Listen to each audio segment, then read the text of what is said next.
So hello guys, welcome back to our channel. So आज अपन इस वीडियो लेक्चर के अंदर हम करेंगे सेकंड ऑर्डर रिएक्शन। देखो, इससे पहले हमने दो ऑर्डर की रिएक्शन को स्टडी कर लिया है। एक तो हमने जीरो ऑर्डर के बारे में बात की थी और एक हमने फर्स्ट ऑर्डर के बारे में बात की। तो वहाँ हमने तीन लेक्चर किए थे। जैसे हमने जीरो ऑर्डर या फर्स्ट ऑर्डर में सबसे फर्स्ट लेक्चर में हमने फॉर्मूला ड्राइव किए थे, देन सेकेंड लेक्चर हमने उसके बेस पे ग्राफ किए और थर्ड लेक्चर हमने उसके बेस पे क्या किए थे, क्वेश्चंस को हमने डिस्कस किया था। ओके, अब देखो तीन लेक्चर हमने किए जीरो ऑर्डर में और तीन लेक्चर किए हमने फर्स्ट ऑर्डर में। बट ये मत सोचना कि जो फर्स्ट ऑर्डर रिएक्शन है वो हमारी कंप्लीट हो गई है, नहीं, अभी फर्स्ट ऑर्डर रिएक्शन हमारी रहती है। फर्स्ट ऑर्डर के अंदर जो एडवांस लेवल के अंदर जो क्वेश्चंस आते हैं, पैरेलल रिएक्शन, सीक्वेंशियल रिएक्शंस, वो सारी रिएक्शंस अभी रहती हैं। तो उसको जैसे हम nth ऑर्डर की रिएक्शन कर लेंगे, जैसे अब हम सेकंड ऑर्डर करें, फिर हम थर्ड ऑर्डर करेंगे, फिर हम nth ऑर्डर की रिएक्शन को जनरलाइज कर देंगे। उसके बाद दोबारा से हम फर्स्ट ऑर्डर की रिएक्शन पे आएंगे और फर्स्ट ऑर्डर की रिएक्शंस को दोबारा से जो इसका एक्सटेंडेड वर्जन है उसको हम वहाँ पे स्टडी करेंगे। वहाँ पे उसके 4 to 5 लेक्चर्स और लगेंगे अभी फर्स्ट ऑर्डर में, क्योंकि हमें पता है कि जो फर्स्ट ऑर्डर रिएक्शन है सबसे ज़्यादा इंपॉर्टेंट वो ही है। ओके, तो उसकी एप्लीकेशंस बहुत हैं, उसके बेस पे जो उसकी जो टाइप्स ऑफ रिएक्शन है बहुत ज़्यादा है, टाइप्स ऑफ रिएक्शन। ओके, तो यहाँ पे हमने फर्स्ट ऑर्डर हमने बेसिक किया कि जो बेसिक फर्स्ट ऑर्डर रिएक्शन क्या होती है उसको हमने कैसे, उसके फॉर्मूलाज वगैरह ये हमने किया। जो उसका एक्सटेंडेड वर्जन है वो अभी रहता है। ओके, तो उससे पहले हम करेंगे सेकंड ऑर्डर रिएक्शन, देन हम करेंगे थर्ड ऑर्डर रिएक्शन, उसके बाद फिर हम nth ऑर्डर करके उसको हम जनरलाइज कर देंगे, फिर दोबारा से हम फर्स्ट ऑर्डर के रिएक्शन पे आएंगे। ओके, तो इस लेक्चर के अंदर हम करेंगे सेकंड ऑर्डर रिएक्शन। देखो, हमें पता है कि कोई भी रिएक्शन है जैसे हम कर रहे हैं, जैसे हमने जीरो ऑर्डर की रिएक्शन की थी, फिर हमने फर्स्ट ऑर्डर की रिएक्शन को स्टडी किया था, तो वहां पे हम एक रिएक्शन को लेट कर लेते हैं कि लेट की ये रिएक्शन कैसे हमारी जीरो ऑर्डर है, फर्स्ट ऑर्डर है या फिर वो सेकंड ऑर्डर है। ऐसे हम यहाँ पे करेंगे कि हम एक रिएक्शन को क्या करेंगे, लेट कर लेंगे। लेट अस कंसीडर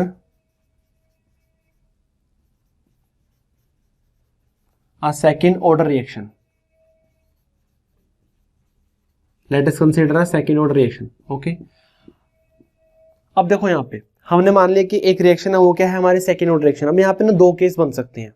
यहाँ पे क्या बन सकते हैं, दो केस बन सकते हैं। दो केस कैसे बनेंगे, देखो जो भी हम फॉर्मूला ड्राइव करता हूँ हम एलिमेंट्री रिएक्शन के अकॉर्डिंग करते हैं। कई बच्चों के मैसेज भी आ रहे थे कि सर अगर फ्रैक्शंस में ऑर्डर हो तो उनका सम तो फर्स्ट ऑर्डर 1 आ सकता है, उनका सम तो 2 आ सकता है, उनका सम तो 0 आ सकता है। देखो, जो भी हम फॉर्मूला ड्राइव करते हैं हम एलिमेंट्री रिएक्शन के अकॉर्डिंग करते हैं। ओके, तो एलिमेंट्री रिएक्शन के अंदर जो उसका स्टोइकोमेट्रिक कोएफिशिएंट है वो क्या होता है, ज्यादातर 1 ही होता है, क्योंकि हम 1 के अकॉर्डिंग ही करते हैं वहां पे। क्लियर, तो यहाँ पे ना दो केस बन सकते हैं। दो केस कैसे बनेंगे, या तो जो हमारे रिएक्टर रिएक्टेंट क्या हो, सेम हो, रिएक्टेंट क्या हो, दोनों के दोनों सेम हो, या फिर दोनों के दोनों रिएक्टेंट क्या हो, डिफरेंट हो, या दोनों के दोनों रिएक्टेंट क्या हो, सेम हो, और दोनों के दोनों रिएक्टेंट क्या हो, डिफरेंट हो। तो हम दोनों ही फॉर्मूले यहाँ पे ड्राइव करेंगे। पहले हम करेंगे सेम के लिए कि अगर दो रिएक्टेंट क्या है हमारे सेम है, और सेकंड केस करेंगे हम उसके लिए कि अगर दो रिएक्टेंट है वो क्या है हमारे, अगर वो डिफरेंट हो। ओके, तो केस 1 क्या बनेगा यहाँ पे,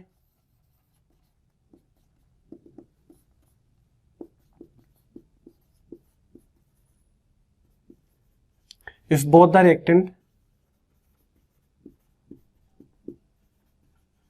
आर सेम, या फिर हम ये बोल सकते हैं क्योंकि जो कंसंट्रेशन है उनकी कंसंट्रेशन क्या है, सेम है। रिएक्टेंट डिफरेंट भी हो सकते हैं बट उनकी जो कंसंट्रेशन है, कंसंट्रेशन क्या होनी चाहिए, सेम होनी चाहिए। ओके, चलो, अगर दोनों के दोनों सेम है तो दोनों के दोनों क्या होंगे, हमने मान लिया कि ए होंगे, ये भी है और ये भी क्या है, ए है। इससे क्या बनेगा, इससे प्रोडक्ट बनेगा, इससे क्या बनेगा, इससे प्रोडक्ट बनेगा। ओके, तो दोनों रिएक्टेंट क्या, दोनों रिएक्टेंट सेम है। मतलब रिएक्टेंट सेम कहने का मतलब है कि दोनों की जो कंसंट्रेशन है, कंसंट्रेशन क्या है, सेम। हमने कंसंट्रेशन सेम लेनी है। अब वही है कि जब टाइम हमारा 0 है, जब टाइम क्या है, टाइम हमारा 0 है, इसकी कंसंट्रेशन क्या होगी, ए नोट, और इसकी भी कंसंट्रेशन क्या होगी, ए नोट होगी। कि जब तो टाइम 0 तो इसका मतलब है कि जो रिएक्टेंट क्या होगा हमारा वो 100% होगा और प्रोडक्ट क्या होगा, 0 होगा। ओके, जब टाइम हमारा टी पे आ गया, कोई एक रैंडम टाइम है जो हमारा जो कंप्लीशन टाइम और 0 जो टाइम है, अभी रिएक्शन स्टार्ट नहीं हुई, इनिशियल टाइम और कंप्लीशन टाइम के क्या होगा, वो बीच में लाई करेगा। ओके, इसकी भी कंसंट्रेशन कितनी होगी है, 80 होगी, और इसकी भी कितनी होगी है, 80 होगी है। ओके, तो बस कंसंट्रेशन सेम होनी चाहिए। जरूरी नहीं है कि यहाँ पे ए है, बी भी आ सकता है, इस केस के अंदर बी भी आ सकता है, बट जो कंसंट्रेशन है, कंसंट्रेशन क्या होनी चाहिए, सेम होनी चाहिए। मेन है हमारी कंसंट्रेशन, कि दोनों की जो कंसंट्रेशन है वो क्या होनी चाहिए, सेम होनी चाहिए। ओके, चलो अब इसका रेट निकालो। रेट हमें पता है कि वो क्या आएगा हमारा, minus of d A by d t. Rate क्या आएगा, minus d A by d t आएगा। ओके, और अगर हम रेट लो के अकॉर्डिंग बात करें, according to rate law, according to rate law. अगर हम रेट लॉ के अकॉर्डिंग बात करें, रेट लॉ के अकॉर्डिंग बात करेंगे तो हमें पता है कि जो रेट है, रेट इज इक्वल टू के ए का स्क्वायर, ये आ जाएगा। ये इक्वेशन हमारी फर्स्ट है, ये इक्वेशन हमारी सेकंड है। रेट इज इक्वल टू के ए का क्या आ जाएगा, स्क्वायर आ जाएगा, क्योंकि हमें पता है कि रेट लॉ के अंदर जो भी कंसंट्रेशन है, कंसंट्रेशन की जो पावर होती है वही क्या होता है, उसका ऑर्डर होता है। कंसंट्रेशन की जो भी पावर होती है वही क्या होता है, उसका ऑर्डर होता है। ओके, हमने मान लिया कि ये सेकंड ऑर्डर रिएक्शन है तो इसकी पावर भी कितनी होगी, 2 होगी। ओके, देखो यहाँ पे रिएक्टेंट सेम है, अगर रिएक्टेंट डिफरेंट होंगे तो यहाँ पे ए इंटू क्या आ जाएगा, बी आ जाएगा, इतना फर्क होगा। रेट लॉ में यहाँ पे क्या आ रहा है, के ए का क्या आ रहा है, स्क्वायर आ रहा है। और अगर यहाँ पे एक नहीं है, मतलब वो हमारे रिएक्टेंट डिफरेंट है, तो यहाँ पे ए इंटू क्या आएगा, बी आएगा, बस ये डिफरेंट है। ओके, अब देखो, अब आपने इसको ऐसा नहीं करना कि ए को ऐड किया तो क्या बन गया, 2a बन गया, 2a के अकॉर्डिंग रेट निकालोगे तो -1/2, नहीं, वहां से गलत हो जाएगा ये, क्योंकि जो रेक्टेंट है ना, रेक्टेंट तो 2 ही है, रेक्टेंट क्या 2 है, उनकी जो कंसंट्रेशन है, कंसंट्रेशन सेम है। रेक्टेंट 2 है, रेक्टेंट की उनकी जो कंसंट्रेशन है, कंसंट्रेशन क्या है, सेम है। यहाँ पर बी लिख लो, उससे कोई फर्क नहीं पड़ेगा। यहाँ पे आप बी भी लिख सकते हो, उससे कोई फर्क नहीं पड़ेगा। बट जो उनकी कंसंट्रेशन है, कंसंट्रेशन क्या होनी चाहिए, सेम होनी चाहिए। उनकी कंसंट्रेशन क्या होनी चाहिए, कंसंट्रेशन सेम होनी चाहिए। बस यहाँ पे आपने जैसे ए है, ए को 2a करके आपने यहाँ पे 1/2 नहीं करना। रेट ऑफ अपीयरेंस और डिसअपीयरेंस के टर्म्स में लिखते हैं ना, कि हम करते हैं कि जो भी उसका जो कोफिशिएंट है वो 1/, में आएगा। ओके, तो आपने इस तरह करना है, इसको आप ऐसे लिख सकते हो, -dB अपॉन dt, ये इक्वेशन हमारी 1 होगी। इस तरह से कर सकते हो। बस मेरा कहने का मतलब कि जो कंसंट्रेशन है, कंसंट्रेशन सेम होनी चाहिए, जो कंसंट्रेशन है वो क्या होनी चाहिए, सेम होनी चाहिए। ओके, तो एक रेट ये आ गया हमारा और एक रेट ये आ गया। हमें पता है कि फ्रॉम इक्वेशन 1 एंड 2 इसको हम इसके इक्वल पुट कर सकते हैं, इसको हम इसके इक्वल पुट कर सकते हैं। फ्रॉम इक्वेशन 1 एंड 2 इसको हम इसके इक्वल पुट करेंगे तो यहाँ पे क्या आएगा, -dA/dt, -dA/dt is equal to KA square, -dA/dt is equal to KA square आ गए यहाँ पे। ओके, अब हमें पता है कि हम क्या करते हैं, उसके बाद इसको इंटीग्रेट करते हैं, -dA/dt is equal to KA square. Okay, अब मैं A को यहाँ पे लेके आ रहा हूँ और dt को मैं उधर लेके जा रहा हूँ। अल्टीमेटली मेरे पास बचेगा dA बाई A का square is equal to -K dt, ये बचेगा मेरे पास। देखो ए स्क्वायर यहाँ पे आ गया और dt वहां चला गया, और माइनस भी मैंने माइनस से क्या कर दिया, इसको थ्रू आउट मल्टीप्लाई कर दिया। अब हमें पता है कि अब हम क्या करते हैं, इंटीग्रेट करते हैं, इंटीग्रेट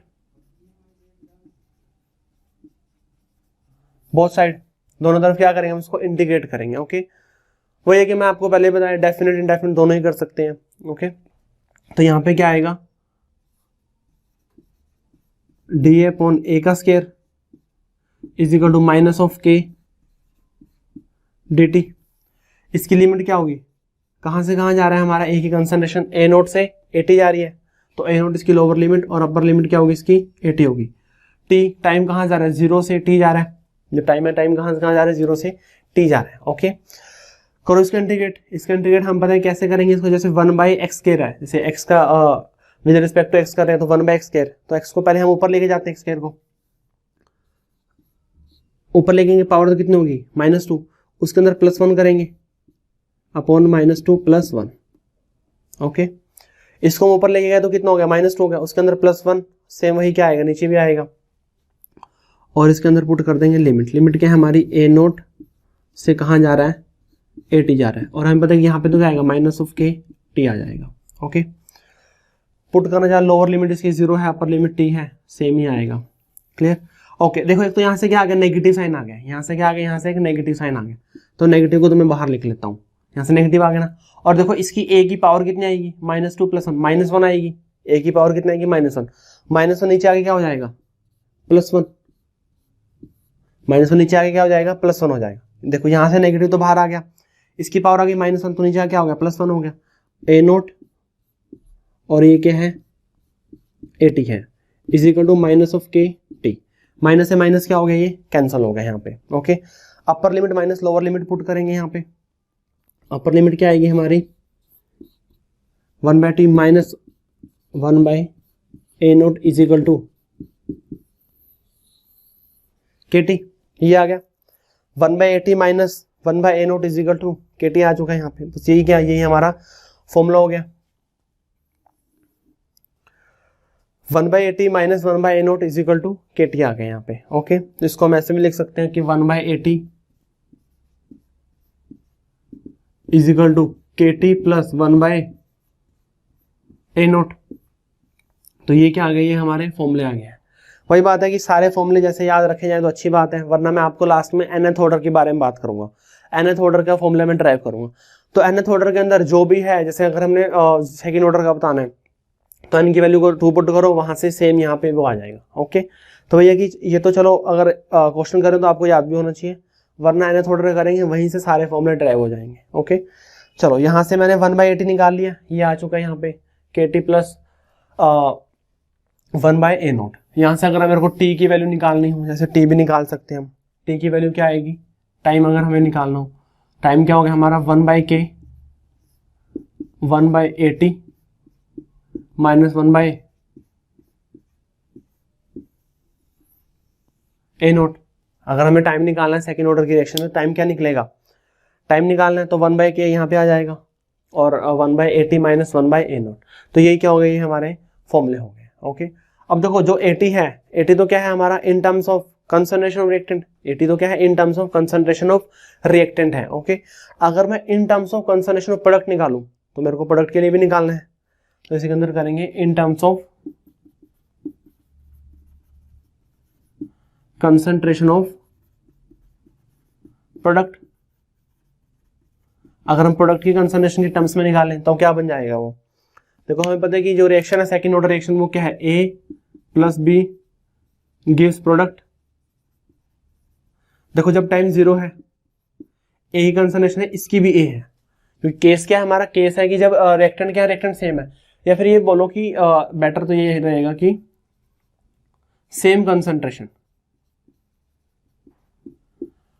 रिएक्टेंट सेम की जगह सेम कंसंट्रेशन लिखना है इसको। ओके, तो हमारा जो T0 है, A की क्या है A और B A है। जब टाइम हमारा T हो जाएगा, कोई एक रैंडम टाइम है, टाइम T पे क्या होगा, यहां से X कम होगा, यहां से भी X क्या होगा, कम होगा, और ये क्या होगा X बनेगा, प्रोडक्ट यहाँ पे 0 हो गया। ओके, तो मेरे को इन टर्म्स ऑफ X निकालना है, मेरे को क्या निकालना है, इन टर्म्स ऑफ X निकालना है। देखो हमें पता ही है भाई कि जो A0 है किसके इक्वल है, वो A के इक्वल है, और जो AT है किसके इक्वल है, वो A माइनस X के इक्वल है। A0 A के इक्वल है, AT किसके इक्वल है, A माइनस X के इक्वल है। पुट करो इस फॉर्मूले के अंदर, इस फॉर्मूले के अंदर पुट करो, इस फॉर्मूले के अंदर पुट करेंगे तो क्या आएगा हमारे पास, 1/A minus X minus 1/A is equal to KT। 1/A minus X minus 1/A is equal to KT आ जाएगा। तो ये एक फॉर्मूला हमारे पास ये आ चुका है। इसको थोड़ा और अगर मैं सिंप्लीफाई करूं तो यहाँ पे क्या लिख सकते हैं, यहाँ पे हम एलसीएम ले सकते हैं, यहाँ पे LCM low, A into A minus x, यहाँ पे क्या आएगा A माइनस एक्स, एलसीएम लेके ये आएगा इज इक्वल टू KT आएगा। माइनस को अंदर मल्टीप्लाई करोगे तो क्या आ जाएगा, यहाँ पे A minus A plus x upon A into A minus x is equal to KT आ गया। A से क्या हो गया, कैंसिल हो गया। तो फॉर्मूला क्या आ गया, फॉर्मूला आ गया हमारा x upon A into A minus x is equal to KT। Formula क्या आ गया हमारे पास, x upon A into A minus x is equal to KT आ गया यहाँ से। ओके, तो यहाँ से जो x इज इक्वल टू भी आ जाएगा यहाँ से सिंपली, और यहाँ से अगर x इज इक्वल टू निकालोगे तो क्या आ गया, A into A minus x KT आ गया। अगर आपको प्रॉपर x की वैल्यू निकालनी है तो फिर आपको मल्टीप्लाई करके फिर आपको करना पड़ेगा यहाँ पे। ओके, तो यहाँ हमारे पास आ गया x is equal to A into A minus x into में KT आ गया यहाँ पे। ओके, एक फॉर्मूला और यहाँ से मैं बता सकता हूँ, जैसे अगर हमें x बाई A निकालना है, x बाई क्या आएगा, A माइनस एक्स इंटू में KT, x बाई A क्या आएगा, वो A माइनस एक्स इंटू में KT आएगा। अब देखो x बाई A क्या है, A तो थी हमारी इनिशियल कंसंट्रेशन ऑफ रिएक्टेंट की, रिएक्टेंट की जो स्टार्टिंग में कंसंट्रेशन कितनी थी, दैट इज A। x क्या है, x है कि A में से मतलब रिएक्टेंट में से कितना क्या हो गया, वो कम हो गया, रिएक्टेंट में से जो कितना अमाउंट है, कितनी कंसंट्रेशन है वो कम हो गया, या फिर प्रोडक्ट कितना फॉर्म हो गया, वो क्या हो गया, वो हमारा x हो गया, वो क्या हो गया, वो हमारा x हो गया। ऐसे ही बोल सकते हैं कि स्टार्टिंग में जो A है और स्टार्टिंग में जो रिएक्टेंट कंसंट्रेशन A है, स्टार्टिंग में जो रिएक्टेंट कंसंट्रेशन क्या है, A है, उसमें से x क्या हो गया, डिसोसिएट हो गया, x क्या हो गया, कम हो गया, x क्या हो गया, कम हो गया, क्योंकि वही वही क्या बन गया, प्रोडक्ट बन गया। तो इसलिए ना इसको यहाँ पे एक नई टर्म आ जाती है, इसको यहाँ से हम डिग्री ऑफ डिसोसिएशन भी बोल देते हैं, degree of dissociation. Degree of dissociation का मतलब है कि वही है कि एक मोल में से कितने डिसोसिएट हुए, एक मोल में से कितने डिसोसिएट हुए, वैसे है कि टोटल कितने हैं, ए में से कितने डिसोसिएट हुए, दैट इज एक्स बाई मैं बोल रहा हूँ ना कि 10 में से 5 क्या डिसोसिएट हुए, तो बताओ डिग्री ऑफ डिसोसिएशन क्या होगा। तो कैसे करोगे आप, 5.10 करोगे, 5.10 करोगे ना, तो बोलोगे हमारे पास 100 मॉलिक्यूल्स हैं, 100 में से ना जो 20 क्या हो गए, डिसोसिएट हो गए, तो डिग्री ऑफ डिसोसिएशन बताओ, तो क्या करोगे, 20/100 करोगे ना। मेरे पास ए है टोटल क्या है, ए है, ए में से एक्स क्या हो गया, डिसोसिएट हो गए, तो क्या करोगे, x/a करोगे ना, तो ये क्या आ जाएगा, यहाँ से डिग्री ऑफ डिसोसिएशन आ जाएगा। लिख लेना, कई बार क्वेश्चन के अंदर डिग्री ऑफ डिसोसिएशन आ जाता है, आप सोचोगे ये केमिकल इक्विलिब्रियम का क्वेश्चन यहाँ पे कहाँ पे आ गया, आपको सिंपली x/a निकालना है, सिंपली क्या निकालना है आपको, x/a निकालना है। ओके, तो ये फॉर्मूले हो गए हमारे सेकंड ऑर्डर के, 1/at minus 1/a0 is equal to kt, ये फॉर्मूला आपने याद रखना है मेन, बाकी तो रीअरेंज करके बन जाएंगे। और एक फॉर्मूला याद रखना, x/a into a minus x is equal to kt, x/a into a minus x is equal to kt आ गए यहाँ पे। ओके, नेक्स्ट करेंगे हम इसकी कैरेक्टरिस्टिक्स, देन हम करेंगे केस 2, अगर दोनों रिएक्शन की जो कंसंट्रेशन है वो क्या होगा, डिफरेंट हो वो। ओके,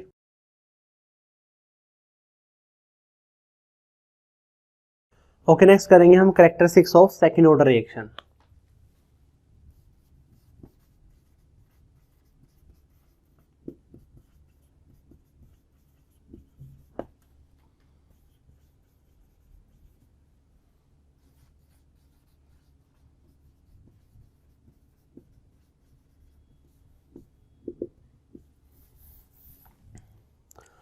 देखो हमें बताइए कैरेक्टरिस्टिक्स के अंदर सबसे फर्स्ट क्या करते हैं, सबसे फर्स्ट करते हैं हम यूनिट ऑफ रेट कांस्टेंट।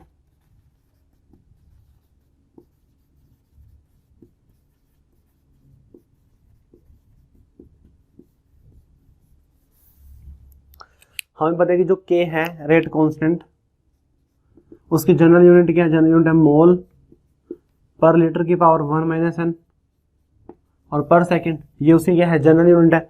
हम यहाँ पे सेकंड ऑर्डर रिएक्शन की बात करें और यहाँ पे n क्या होता है, n ऑर्डर होता है, तो n इज इक्वल टू क्या होगा, 2 होगा फॉर सेकंड ऑर्डर। जब हम n के वैल्यू को यहाँ 2 पुट करेंगे तो K इज इक्वल टू मोल पर लीटर 1 माइनस 2 आ जाएगा, तो कितना आएगा, -1 पर सेकंड आएगा। ओके, -1 करेंगे तो अल्टीमेटली यूनिट क्या आएगी, यूनिट आएगी इसकी लीटर पर मोल और पर सेकंड, यूनिट क्या आ जाएगी रेट कांस्टेंट की, लीटर पर मोल पर सेकंड आ जाएगी इसकी। ओके, तो ये हो गया हमारे unit of rate constant. Second characteristics करेंगे हम, वो करेंगे हम completion time.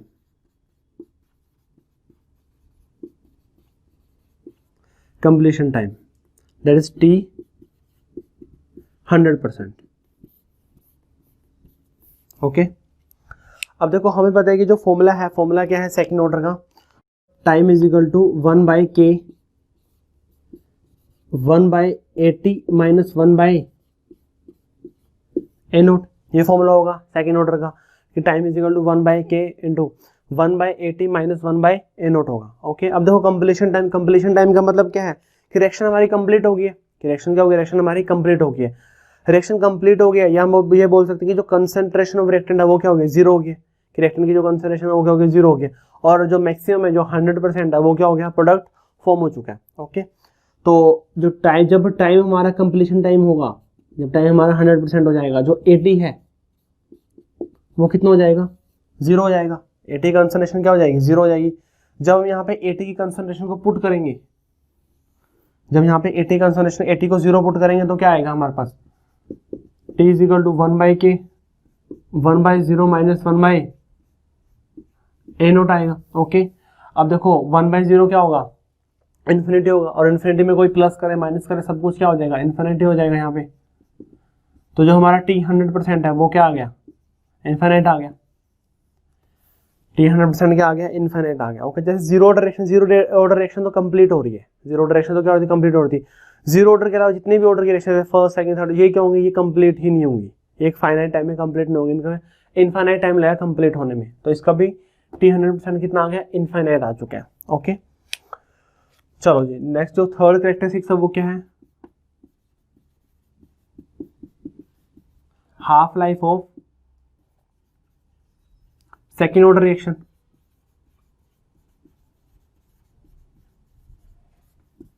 Half life of second order reaction है। Okay, half life of second order reaction. हमें पता है कि जो टाइम है, टाइम कैसा है, टाइम का फॉर्मूला क्या, time is equal to 1/k 1/at minus 1/a0।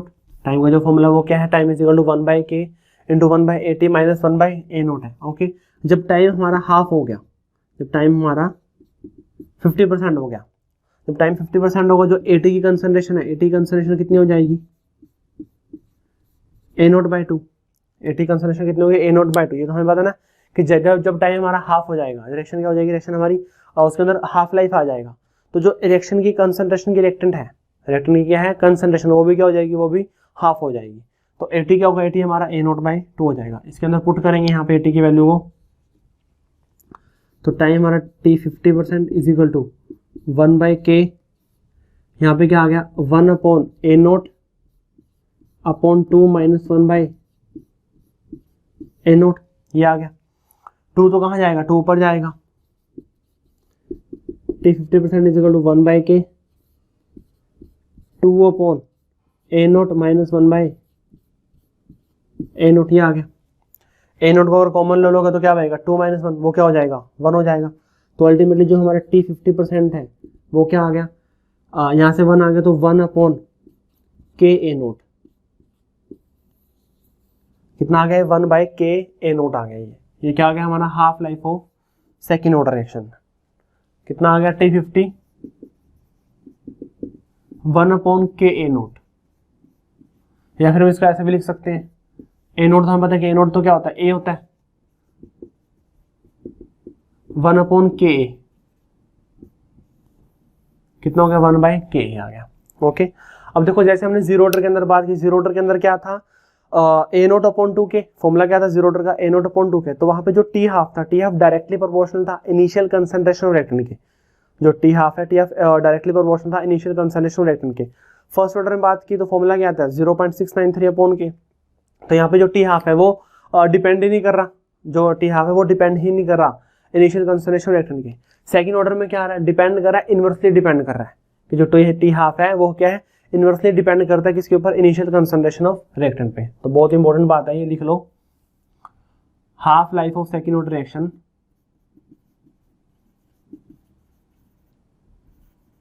half life of second order reaction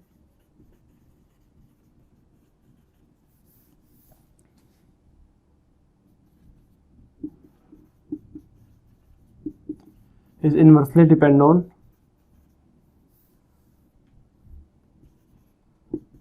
initial concentration of reactant, initial concentration of reactant के, क्योंकि इसके ऊपर डिपेंड करेगा, इनिशियल कंसंट्रेशन रिएक्टेंट के ऊपर डिपेंड करेगा। ओके, तो ये थी हमारी थर्ड कैरेक्टरिस्टिक्स। नेक्स्ट हम बात करेंगे फोर्थ की। फोर्थ क्या है, क्वार्टर लाइफ।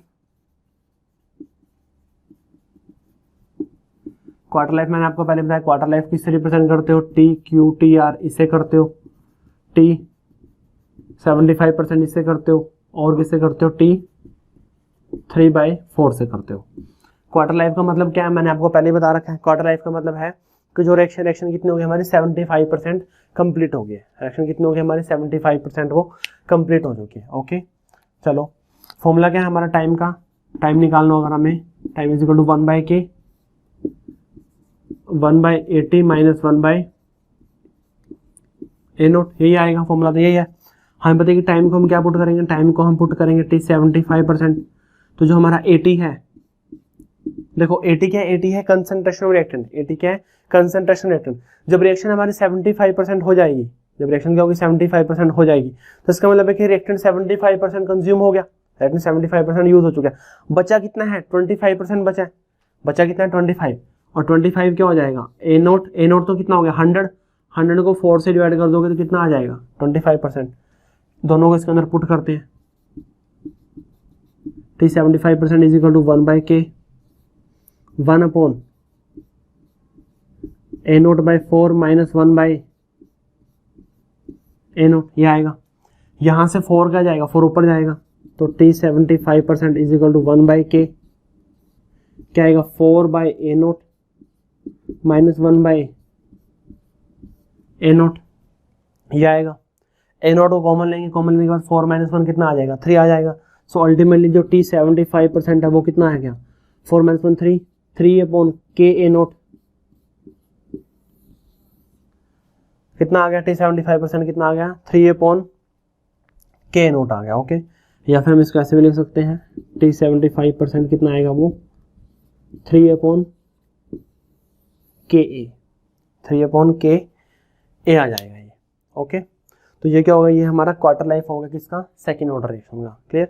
तो ये थे इसकी कैरेक्टरिस्टिक्स जिसके अंदर हमने यूनिट के बारे में बात की। यूनिट ऑफ रेट कांस्टेंट क्या होती है, कंप्लीशन टाइम कितना होगा इसका, इनफाइनाइट होगा कि इनफाइनाइट टाइम लेगी ये भी रिएक्शन को कंप्लीट होने में। देन इसका टी हाफ की हाफ लाइफ कितना होगा, देन क्वार्टर लाइफ कितना होगा। ऐसा कुछ भी वैल्यू निकाल सकते हो, मैंने आपको पहले बता रखा है कि फर्स्ट ऑर्डर मैंने आपको बताया था कि कुछ भी वैल्यू निकाल सकते हो, जरूर नहीं है कि हम T50 निकाले, T75, T25 निकाल लो, T40, 34 कुछ मर्जी आप निकाल सकते हो वहाँ पे। ओके, पर ज़्यादातर हम टी हाफ और टी क्वार्टर जनरल कॉमन होते हैं तो उसके हम फॉर्मूले ड्राइव कर लेते हैं, बाकी की हम बात नहीं करते। बाकी यहाँ पे पुट करो, जो भी निकालना है उसकी यहाँ पे वैल्यू पुट करो, उससे आ जाएगा यहाँ पे। ओके, तो ये थी characteristics of second order reaction. Clear.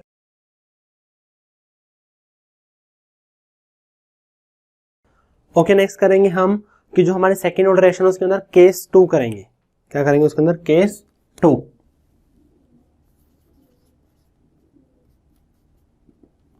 Case 2 क्या है, if concentration of both the reactants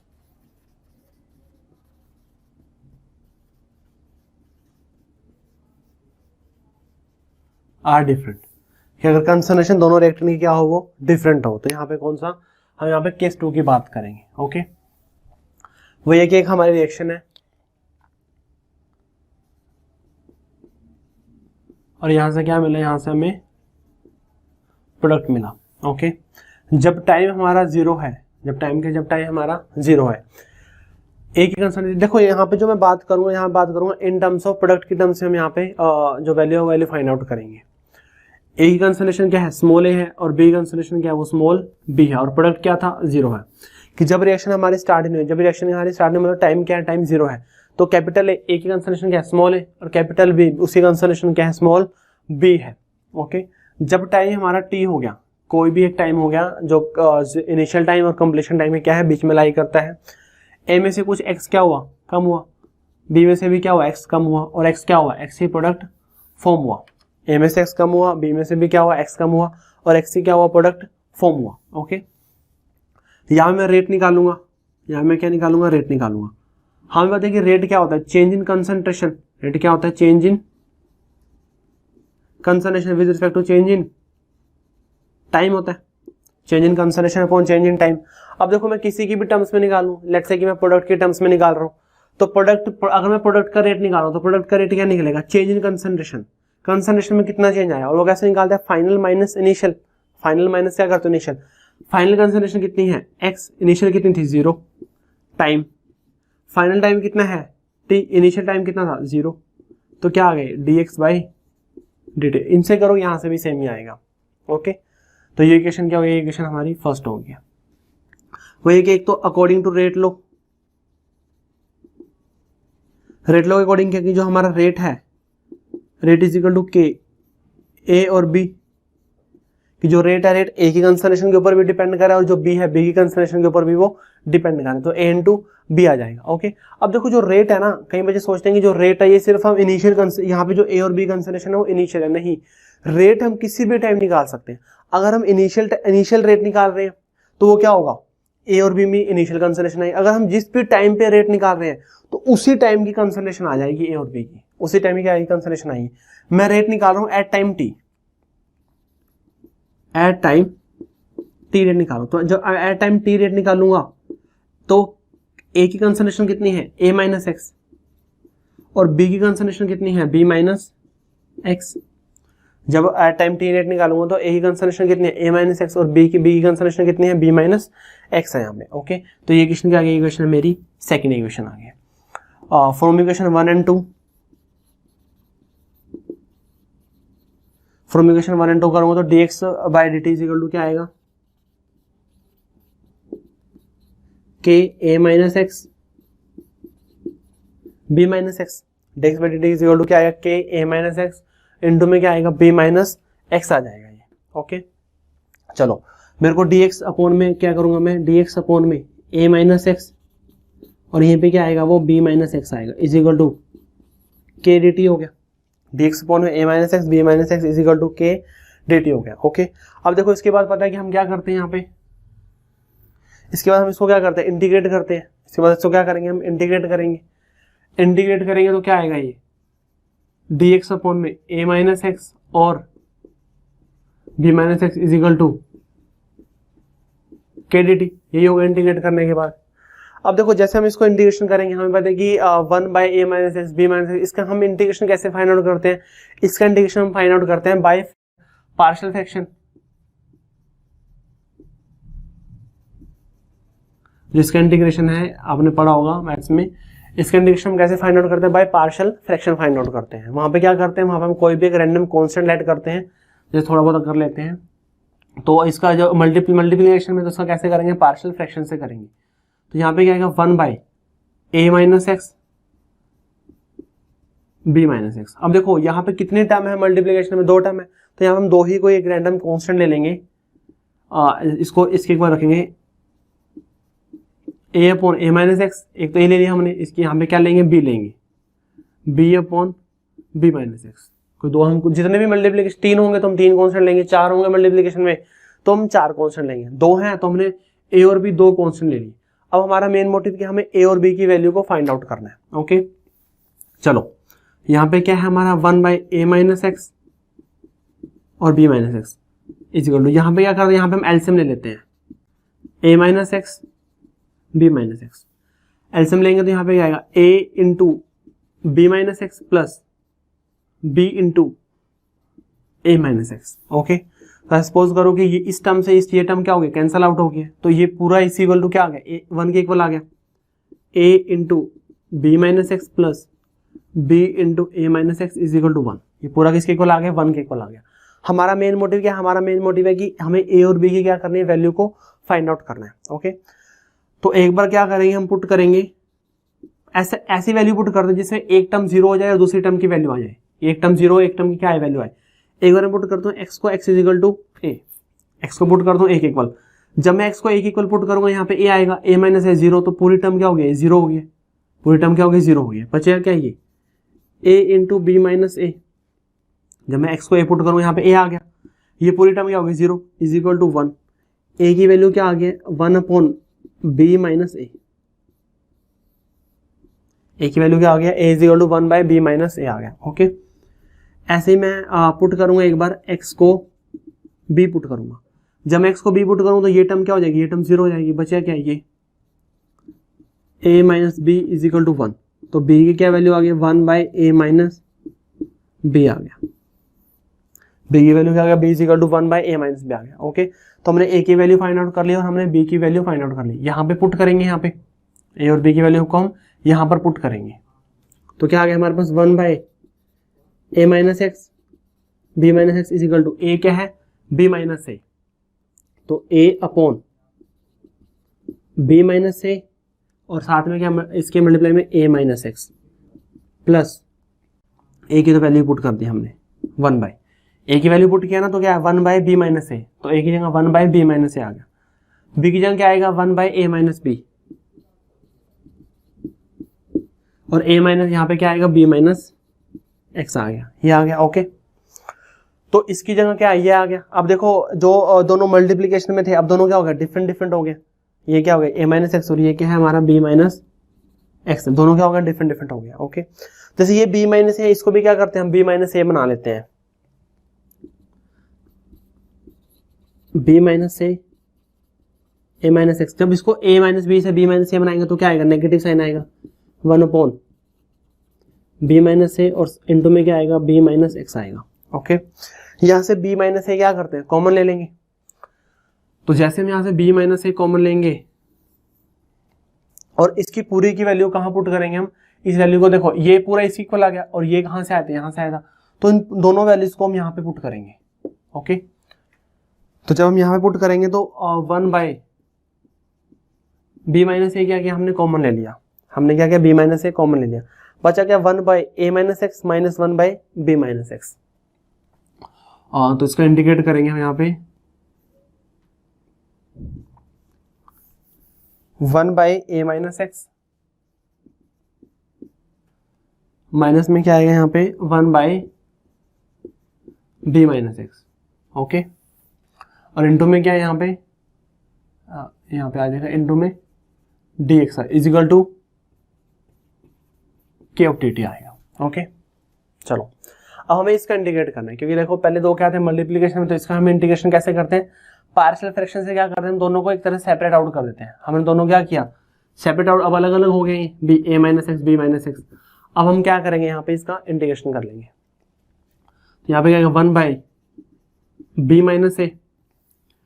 okay, देखो जब हम इसका इंटीग्रेशन करेंगे 1 बाय ए माइनस एक्स का, इससे वही हो गया 1 बाय एक्स का इंटीग्रेशन करोगे तो क्या आएगा log ऑफ एक्स आएगा, 1 बाय एक्स का इंटीग्रेशन करोगे तो क्या आएगा log ऑफ एक्स आएगा। तो यहाँ पे क्या ए माइनस एक्स, तो क्या आएगा log of A minus x. और मैंने पहले ही बताया था कि जहां पे भी जो भी हम log करेंगे वो हम नेचुरल log का यूज करते हैं। ओके, तो log of A minus x, अब जो भी ये है इसका हम क्या करते हैं अपॉन में उसका डेरिवेटिव, अपॉन उसका डेरिवेटिव, ए का डेरिवेटिव 0 हो जाएगा, माइनस एक्स का कितना होगा -1 आ गया, माइनस इसका करेंगे तो क्या आएगा log of b minus x, और इसका डेरिवेटिव करेंगे तो क्या आएगा ये -1 आएगा, इज इक्वल टू के टी आ गया।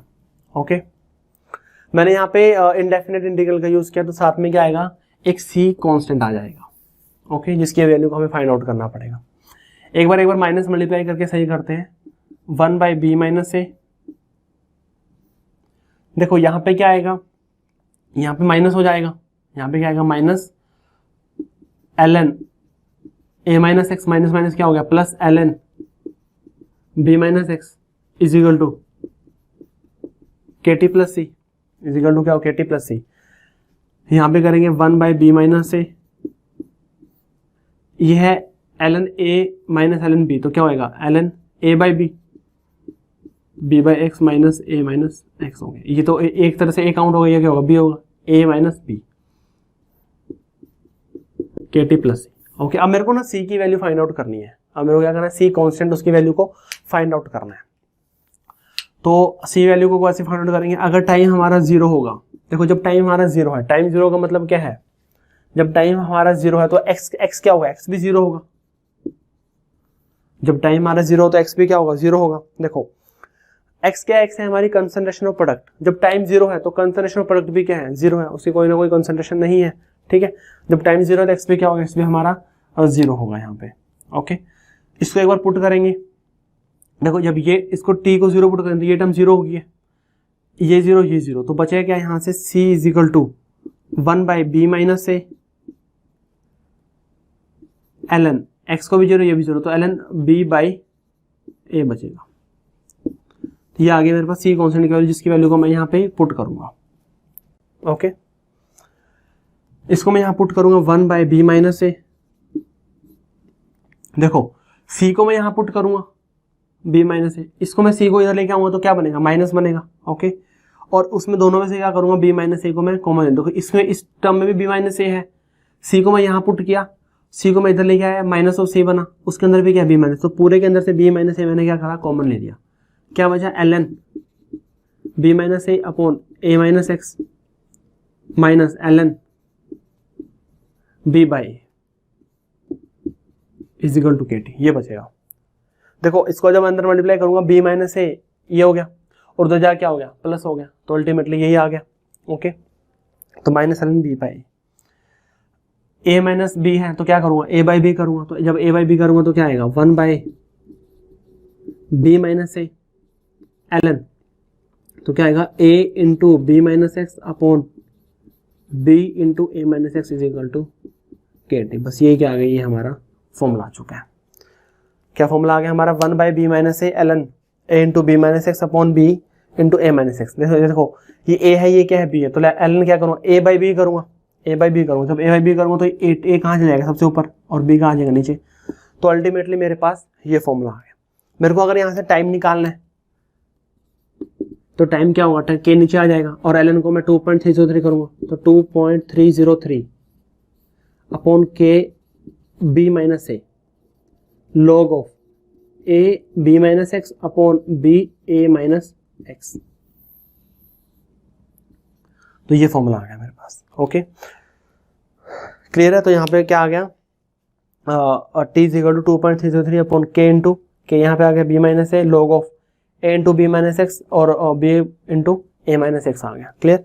अब देखो यहाँ पे ना हर जगह हमने बी माइनस ए आ रहा है, तो जो बी है ना, जैसे ए की भी कंसंट्रेशन है, बी की भी कंसंट्रेशन है, ए कंसंट्रेशन स्मॉल है, बी कंसंट्रेशन स्मॉल बी है, तो यहाँ पे जो बी है, बी ज्यादा है, ये आपने कंसीडर करके चलना है कि जिसकी कंसंट्रेशन ज्यादा है उसको आप पहले पुट करोगे, जिसकी कंसंट्रेशन कम है उसको आप बाद में पुट करोगे। ओके तो यहाँ पे फॉर्मूले के अंदर आपने ध्यान रखना है कि जो बी है, बी क्या है, ए से ज्यादा है, कंसीडर करके चले हम कि जो बी है, बी क्या है, ए से ज्यादा। आप यहाँ पे भी लिख सकते हो कंसीडर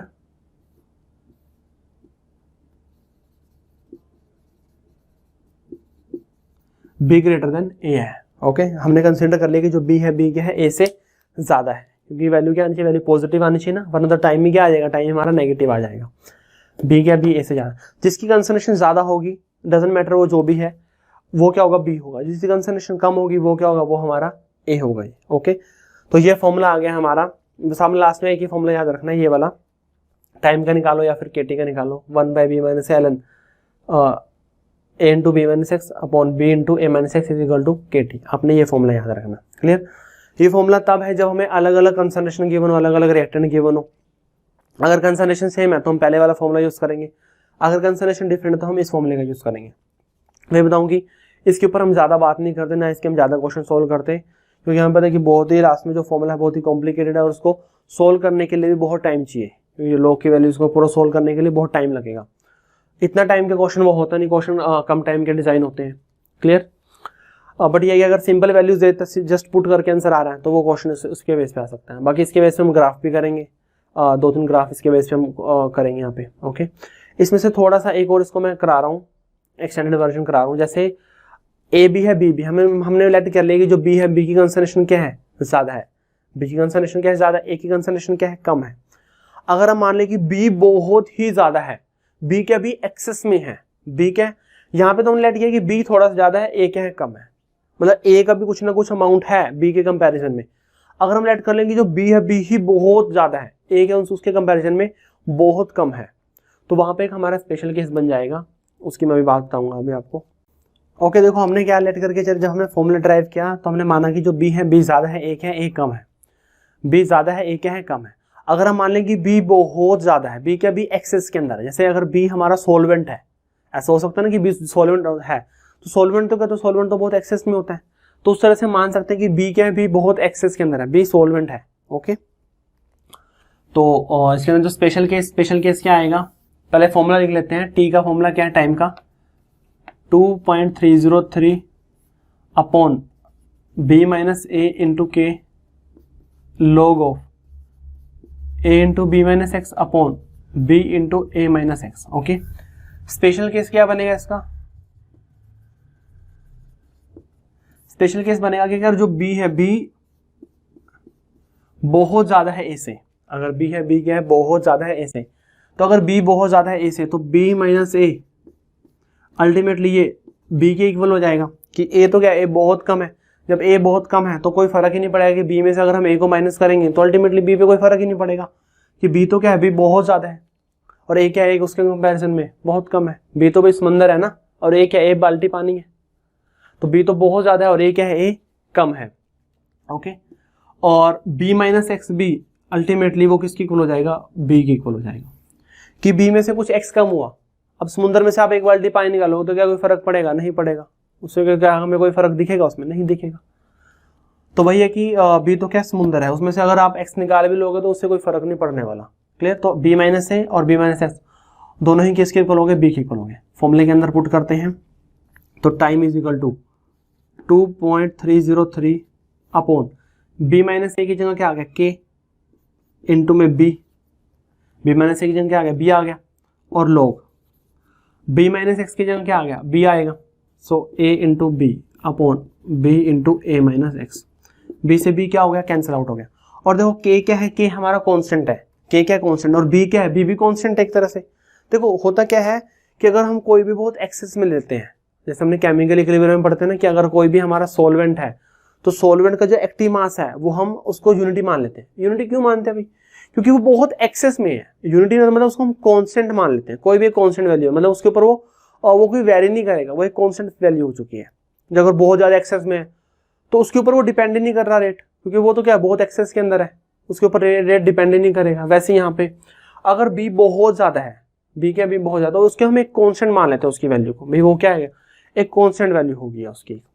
क्योंकि होता क्या कि अगर हम जैसे किसी को भी कोई भी सब्सटेंस अगर हम ऐड करते हैं तो एक लिमिट तक हम उसको ऐड कर सकते हैं। जैसे हम दो को मिक्स कर रहे हैं तो दोनों को एक लिमिट है ना कि लेट्स से इसको 5 ग्राम ऐड करेंगे, इसको 10 ग्राम ऐड करेंगे, तो दोनों को मिक्स करके रिएक्शन होगी। वही है कि इसको तो मैं 5 ही ले रहा हूँ, इसको मैं 1 kg ले लूंगा तो क्या कोई फर्क पड़ेगा, कोई फर्क पड़ेगा ही नहीं, कोई फर्क पड़ेगा, क्योंकि हम पहले 10 ग्राम में वही काम कर रहा था, 1 kg लेंगे तब भी वो वही काम करेगा, तो उससे कोई फर्क नहीं पड़ेगा।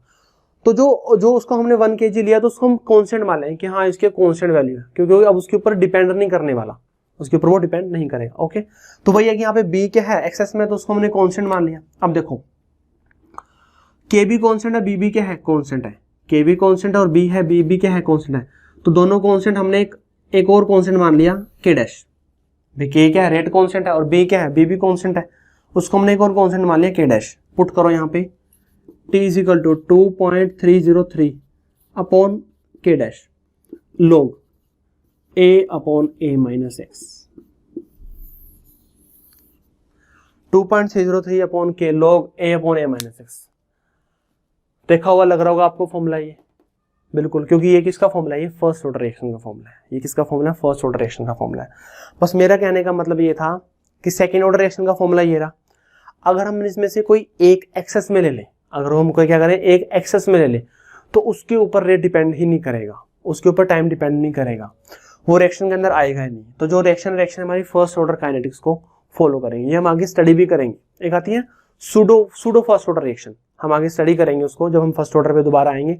तो सूडो फर्स्ट ऑर्डर रिएक्शन, तो उसके अंदर वही होता है कि देखने में तो रिएक्शन कैसी लग रही है, सेकंड 2 ऑर्डर की लग रही है, सेकंड ऑर्डर की रिएक्शन लग रही है, देखने में तो रिएक्शन कैसी थी, सेकंड ऑर्डर थी, बट हमने जब बी बहुत ज्यादा ले लिया तो अल्टीमेटली रिएक्शन कैसे बन गया, फर्स्ट ऑर्डर बन गया। तो उसी को बोलते हैं सूडो फर्स्ट ऑर्डर रिएक्शन, कि देखने में तो लग रही है सेकंड ऑर्डर रिएक्शन या थर्ड ऑर्डर रिएक्शन, एक्चुअल में एक्सपेरिमेंटली जब उसको देखा तो फर्स्ट ऑर्डर रिएक्शन निकल गए। तो वही होता है हमारे सूडो रिएक्शंस बोलते हैं उसको।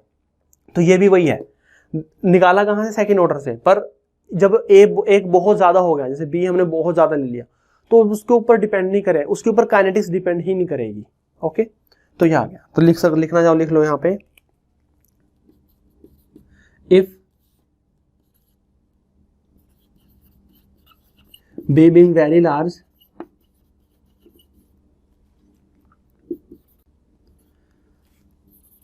then may be treated as constant। अगर B बहुत ज्यादा हो गया तो हम उसको क्या करें, कांस्टेंट की तरह ट्रीट कर लिया। And reaction follow first order kinetics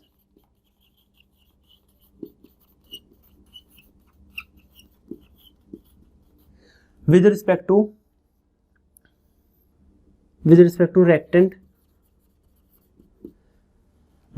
reactant, मैं यहां लिख रहा हूं which taken in